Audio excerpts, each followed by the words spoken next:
하여 팀 제작을 하고 발표를 하게 된 윤호진이라고 합니다. 먼저 팀원 소개부터 해드려야 될 것 같습니다. 저희 첫 번째로 이제 캐릭터 제작 해주시고 이제 스크립트라든가 애니메이션 컨트롤러 같은 걸 만들어주신 이제 오세현 씨입니다. 그리고 이제 플레이어블 캐릭터 그리고 맵 그리고 미니맵 시스템 같은 걸 제작해주신 이제 양희영 씨고요.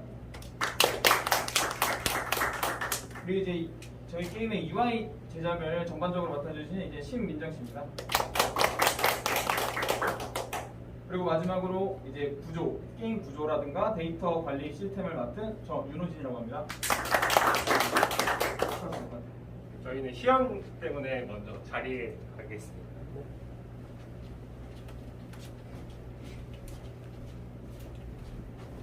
이제 목차에 대해 먼저 설명해 드릴 것 같습니다. 일단 첫 번째로 저희가 제작한 게임에 대한 소개, 그리고 두 번째로 게임의 시스템에 대한 구현, 그리고 저희가 만들어둔 게임 시험, 그리고 마지막으로 개선 사항까지 총 4단계로 이루어져 있고요. 바로 먼저 게임 소개부터 시작하도록 하겠습니다. 저희가 모작한 게임이 무엇이냐? 바로 라이엇 게임즈에서 개발한 그 전략적 팀 전투라는 게임이 있습니다. 이거를 저희가 따라서 모작을 하게 되었고요. 저희가 사용한 엔진 같은 경우는 이제 유니티 엔진 사용하였고요. 이제 멀티 대전 게임이다 보니까 왼쪽으로 멀티 대전 게임이다 보니까 이제 포톤 네트워크를 사용했습니다. 기본적으로 저희가 팀 제작이기 때문에 저희 이제 깃허브 소스 트리를 이용해서 이제 팀원들 간에 소스를 공유하기로 했고요. 캐릭터 제작이라든가 리소스 제작 같은 건 이제 블렌더 쪽을 사용하였고, 저희 이제 팀 일정을 조율하기 위해 이제 팀 플래너 사용하고, 엑셀을 이제 좀 이따 같이 설명드리도록 하겠습니다. 저희 타임라인입니다. 기본적으로 4주 기간 잡았고요.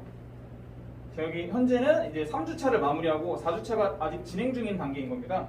그래서 뭐 따지면 이제 0주차 때 팀 제작, 주제 선정, 게임 선정 이런 것부터 시작해서 리소스 뭐 관련된 제작하고 현재 마지막 네트워크 구축 단계에 있습니다. 네트워크 환경 구축에 지금 동기화만 남은 상태인 거죠. 그래서 이제 저희가 팀으로 제작한 게임에 대해 설명해 드리도록 하겠습니다. 기본적으로 아까 말씀드린 것처럼 이 게임은 보통 오토배틀러 장르라고 불리고 있습니다. 기본적인 서바이벌 게임인데 이제 서바이벌 대전 방식을 이제 보드게임 요소로 하고, 이제 보드게임에서 제가 사용하는 유닛은 이제 제가 유닛을 키워서 사용해야 되기 때문에 RPG, 서바이벌, 보드게임 이 세 가지가 합쳐진 그런 복합적인 게임이라고 보시면 될 것 같습니다.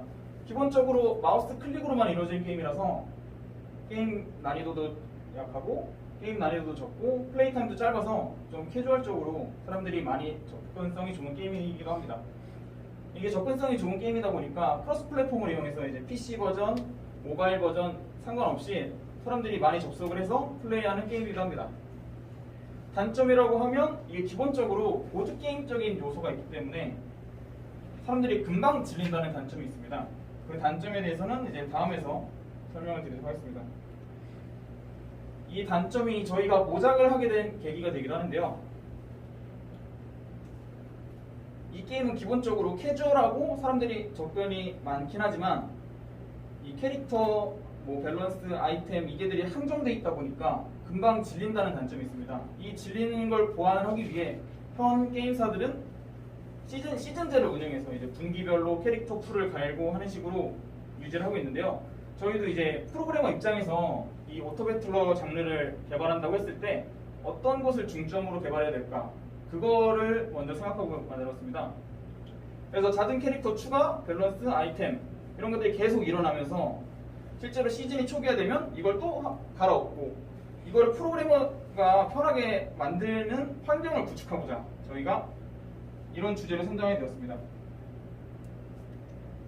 네, 저희가 만든 게임의 시스템에 대해 설명해 드릴 건데요. 그래서 가장 중요한 부분부터 나올 것 같습니다. 바로 데이터 관리입니다.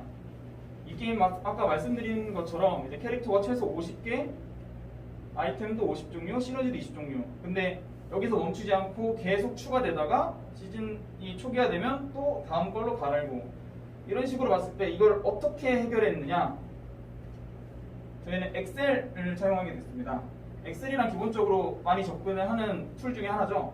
이제 저희는 뭐 프로그래머끼리만 있었지만 이제 게임을 제작하게 되면 이제 기획자분들, 이제 그래픽분들 여러 소통이 필요할 텐데 이제 기획자라든가 이제 프로그램 뭐 그래픽 디자이너 분들이 제작하신 리소스를 이용해서 엑셀에 저장을 해서 그걸 저희가 넘겨받으면 그 엑셀을 읽어드려서 클라이언트를 실행을 하면 이제 그거에 맞는 게임이 완성이 되도록 하는 일종의 저희가 만든 게임은 이제 오토배틀러 장르의 게임이 아닌 오토배틀러 장르를 제작하는 툴이 되면 뭐 맞다고 볼 것 같습니다.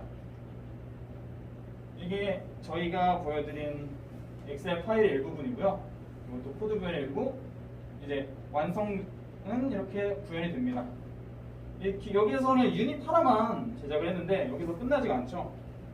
이제 저희가 만든 시너지 시스템, 스테이지 시스템, 아이템 시스템까지 현재 다 엑셀로 완벽하게 적용이 되어 있고요. 엑셀로 적용된 걸 똑같이 구현해서 볼 수 있습니다. 여기는 인게임 관련된 요소입니다. 저희가 개발자 입장에서는 방금 같은 데이터 관리가 중요했지만 플레이어 입장에서는 이 상점 구매 시스템이 이 게임의 주 철학이 되는 부분입니다. 저희가 마우스로 클릭으로만 이루어지는 게임에서 저희가 보드게임에 유닛을 얻는 시스템인 건데 그 유닛은 오직 이 상점에서만 얻을 수 있습니다.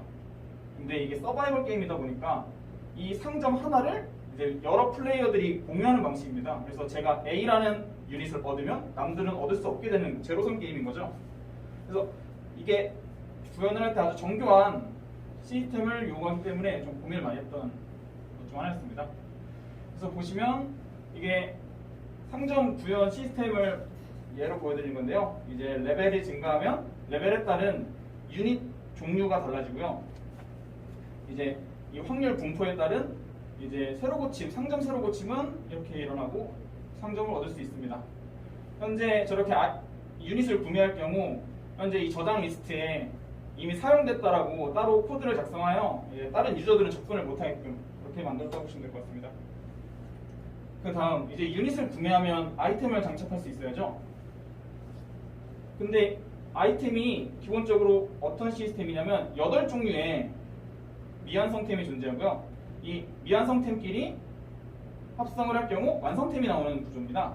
근데 이 아이템 시스템을 구현을 하다가 좀 많이 막히는 부분이 있더라고요. 예를 들어 게임이 진행되면 업데이트를 할 때 새로 미완성템이 하나 추가될 거지 않습니까?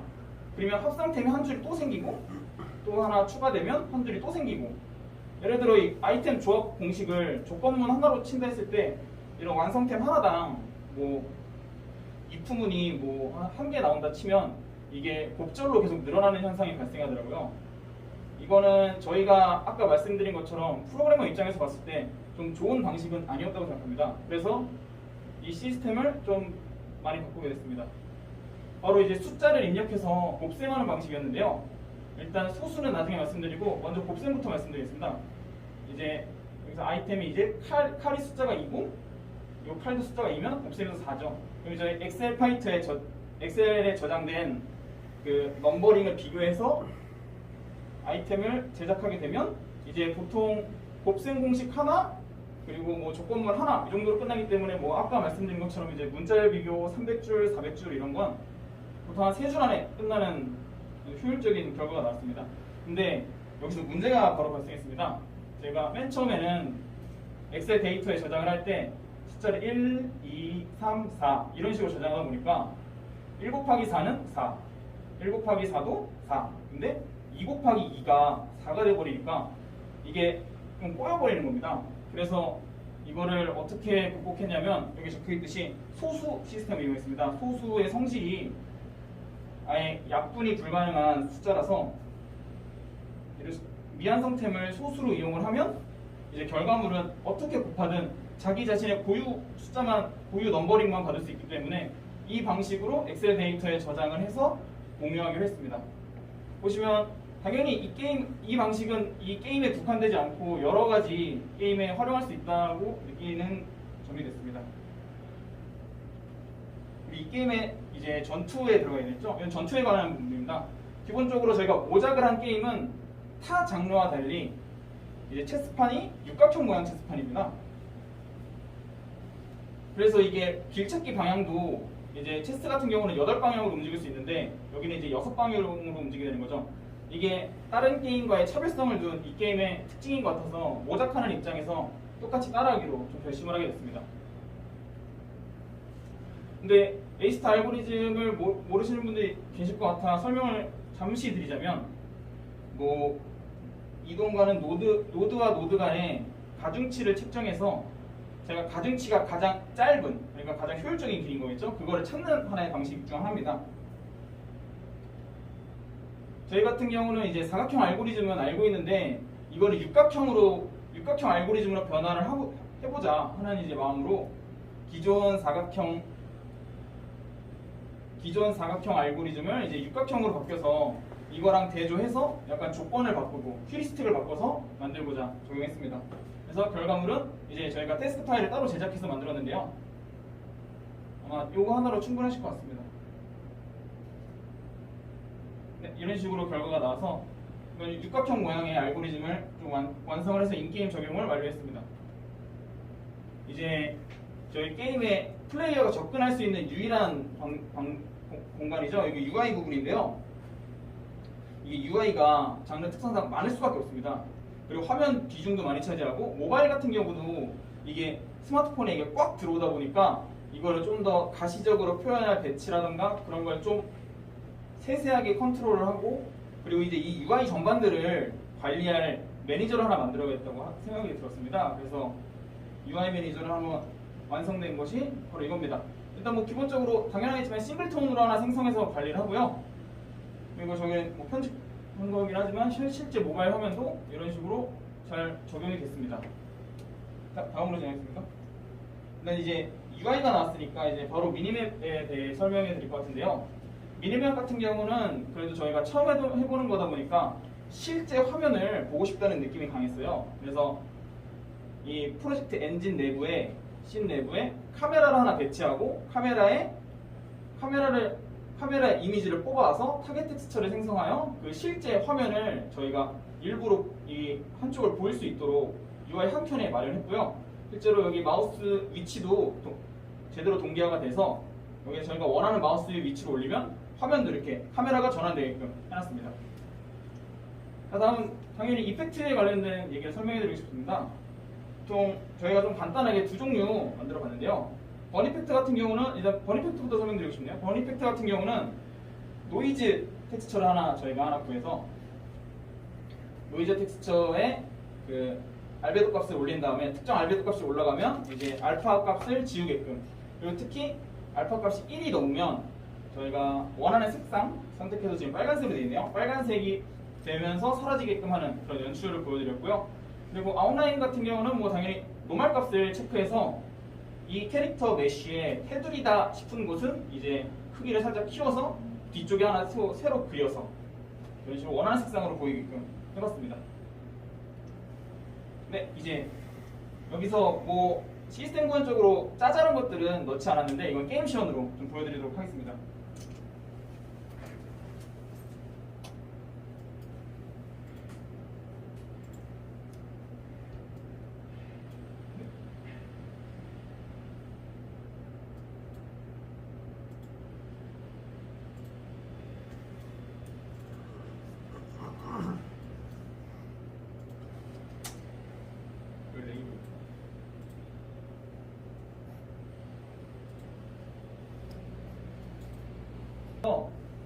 이걸 제작하고 있었는데요. 일단 먼저 그 스크립트 교체에 따른 결과가 달라진다는 걸 먼저 보여드리고 싶습니다.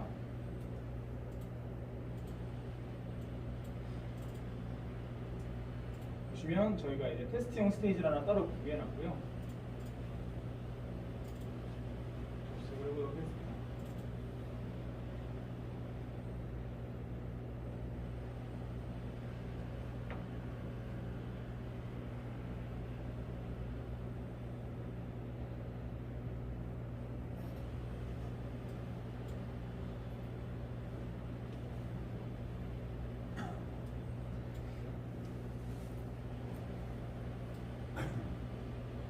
근데 이게 스테이지 스크립트를 엑셀 파일을 비주얼 스튜디오로 올린 건데요. 이건 뭐 단순히 예를 들어 시간을 조절해서 뭐 변조하는 식으로 좀 예를 들어 이거 시각적으로 보여지는 이거를 뭐 바꾼다는 식으로 연주를 해보겠습니다. 그럴 경우 게임을 실행할 때 제가 방금 테스트 스테이지라는 엑셀 파일을 만들었는데 이 스테이지 관련된 여기 스테이지 관련된 부분을 제가 편집했다고 보시면 될 것 같습니다.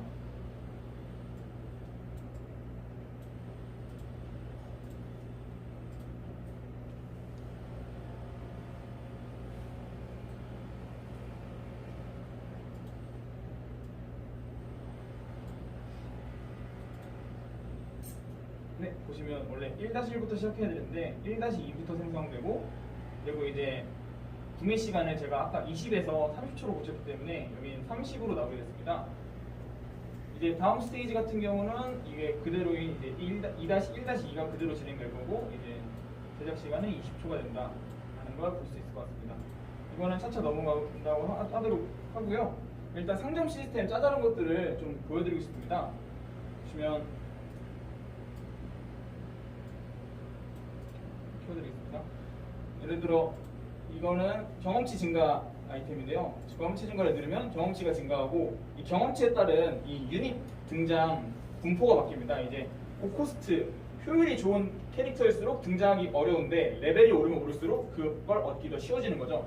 먼저 레벨을 올리면 올릴수록 이제 돈은 많이 나가지만 이제 고코스트 유닛을 얻을 수 있기 때문에 좀 전략적인 요소 중에 하나입니다. 그래서 이제 좀 늘린 다음에 그러면 지금은 여러 가지 확률이 분포되기 때문에 여러 가지 이제 확률에 따른 유닛을 얻을 수 있습니다. 이렇게 구매를 하면요. 얻을 수 있고요. 잠시만요. 미니맵이 옆으로 튕겨 나왔네요.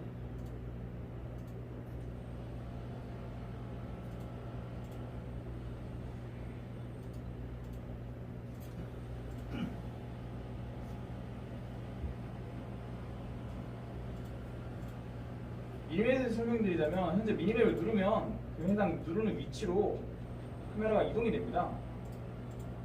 이거 보실 수 있을 겁니다. 예, 이런 식으로 도착을 하고 레벨업을 하는 제가 원하는 기물들을 들어올 수 있고요. 여기서 PPT에는 작성하지 않았지만 요게 좀 디테일한 방식인데 마우스 왼클릭을 해서 드래그 앤 드롭 시스템을 따로 구현을 해놨습니다. 이게 제가 싸우는 필드 공간인데 제가 필드를 클릭하면 제가 이동할 수 있는 공간에 대해 이렇게 표현을 하고요. 그리고 이동이 되거나 여기서 교체를 한다거나 아니면 다시 되돌린다든가 여기는 실제로 싸우는 공간이기 때문에 이런 세세한 컨트롤이 좀 중요하다고 생각했습니다. 당연히 클릭을 하면 여기서 판매도 가능합니다. 이제 골드가 다시 올라가죠. 이런 식으로 구현을 했고요. 현재 지금 배틀이 진행되기 때문에 좀 이따 몬스터를 한번 소환해서 배틀을 해보도록 하겠습니다.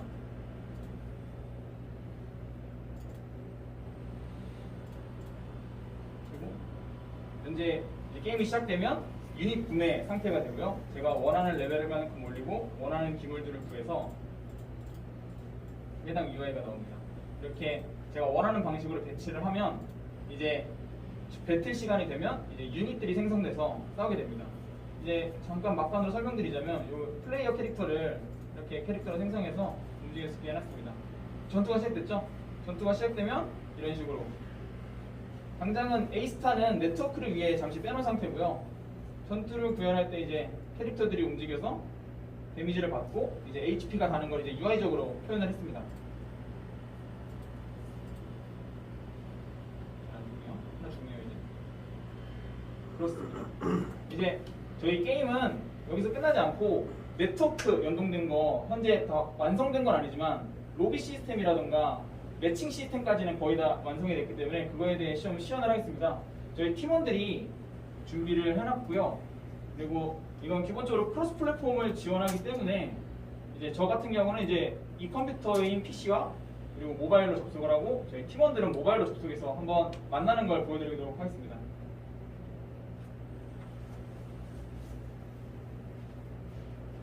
다들 접속해주세요.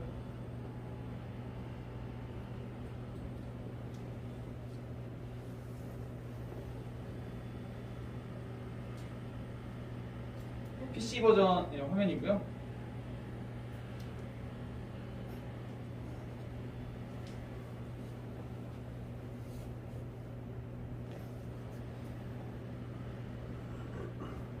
익숙하신 말씀해 주세요. 이제 접속을 하게 되면 로딩 창이 지나간 후에 저희 로비로 접속을 하게 됩니다. 누가 방을 만드는지 모르겠네요. 제가 방장을 할 테니까 나가 계시면 저도 이제 똑같이 모바일로 접속이 된 상태입니다. 제가 모바일로 이제 방 만들기를 하면요. 이제 방이 네트워크 연동돼서 이제 등장이 되고요. 다 들어와 주셨네요. 자, 저까지 이제 들어오게 됩니다. 다들 레디 한번 해주시겠어요? 이제 레디한 인원들은 이렇게 나오게 되고요. 이제 제가 원하는 캐릭터 같은 걸 이렇게 고를 수 있게 좀 이런 걸 좀 해놨습니다. 레디 전부 해주시면 고맙습니다. 이제 유저 21분 아직 안 하셨는데 저군요. 제가 이제 레디를 하게 되면 일단 레디를 안 해볼게요. 레디를 안 한 상태로 제가 방장이라서 여기는 스타트가 뜨는데요.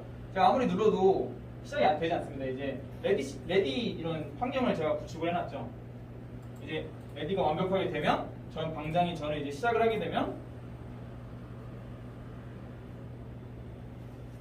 이게 좀 네트워크가 좀 걸리네요. 그리고 이제 동시에 시작하게끔 포토 네트워크 내부적으로 이제 동시에 시작, 동시에 게임 스타트, 이제 네트워크 동기화 관련된 걸 좀 준비를 해놨습니다. 이게 저희는 이만큼 시연을 했고요. 이제 다음 PPT 남았기 때문에 넘어가도록 하겠습니다. 아직 안 끝났어요. 저희 마지막 단어는 개선사항에 대해 일단 먼저 설명해드리고 싶은데요. 뭐 당연하죠. 저희가 아직 끝난 건 아니고 이제 저희 4주차 플랜에서 현재 3주차 끝나고 4주차 현재 진행 중이기 때문에 네트워크 동기화 기술 적용 이게 좀 클 것 같습니다. 실제로 이 게임에서 중요한 부분이기도 하고요. 그리고 동시에 움직이면서 이제 A스타 알고리즘 아까 설명해 드린 거를 인게임에 캐릭터 전투에 적용하는 것, 그리고 저희가 사운드 리소스는 다 구했는데 이건 좀 마지막에 하려고 내겨놨습니다. 현재 이렇게 완성이 됩니다. 됐습니다.